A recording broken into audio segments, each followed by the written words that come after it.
इस बार हातिम पूरब दिशा की ओर चला, जहां पहाड़ों के बीच बसी एक घाटी थी। घाटी का नाम था नूरान। वहां के लोग शांतिप्रिय थे और अपने अतिथियों का बहुत आदर करते थे।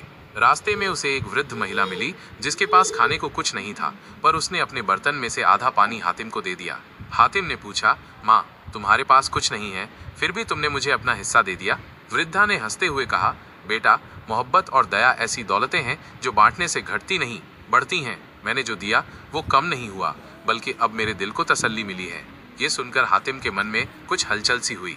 शायद यही जवाब हो, दया या प्रेम, पर वह पूरी तरह संतुष्ट नहीं हुआ और आगे बढ़ गया।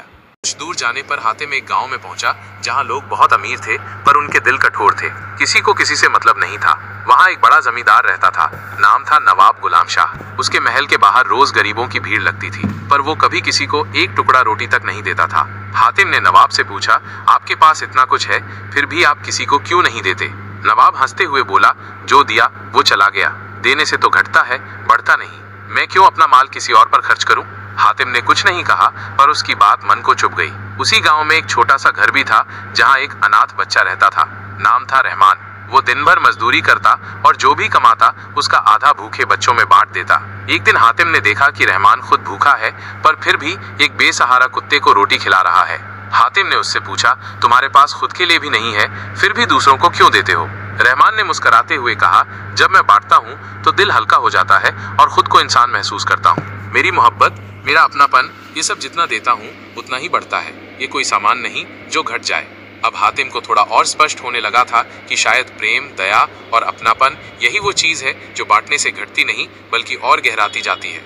इसके बाद हातिम एक नगर पहुंचा, जहां एक स्कूल था। वहां एक शिक्षक था जो रोज बच्चों को पढ़ाता, बिना वेतन के। जब हातिम ने पूछा, आप ये सब मुफ्त में क्यों करते हैं, तो शिक्षक ने उत्तर दिया, ज्ञान भी एक ऐसी ही चीज है। मैं जितना ज्ञान बांटता हूँ, खुद उतना ही और सीखता हूँ।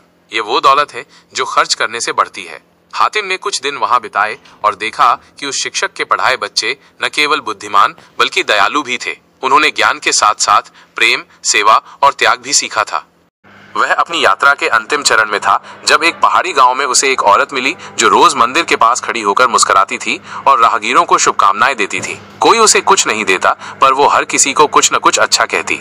हातिम ने पूछा, तुम ऐसा क्यों करती हो? वो औरत बोली, मैं प्रेम और शुभकामनाएं देती हूँ, और जब लोग मुस्कुराते हैं तो मेरी मुस्कान और गहरी हो जाती है। मेरे पास कुछ नहीं, पर मेरे पास दिल है जो बांट सकता है। अंततः जब हातिम ताई वापस अपने राज्य पहुंचा तो वो अपने अनुभवों को सोचता रहा। वृद्धा की दया, रहमान की सेवा, साधु का प्रेम, शिक्षक का ज्ञान और उस औरत की मुस्कान, सब एक ही बात कह रहे थे, प्रेम, दया, ज्ञान और अपनापन ऐसी चीजें हैं जो जितना दिया जाए उतना ही बढ़ती हैं। राजमहल की छत पर बैठकर रात के तारों की छाया में हातिम ने खुद से कहा, अब मैं जान गया हूँ, सच्ची दौलत वो है जो दिल से दी जाए, और वो जितनी बांटी जाए उतनी ही गहराती है, बढ़ती है। इस तरह हातिम ताई ने चौथे सवाल का उत्तर भी पा लिया।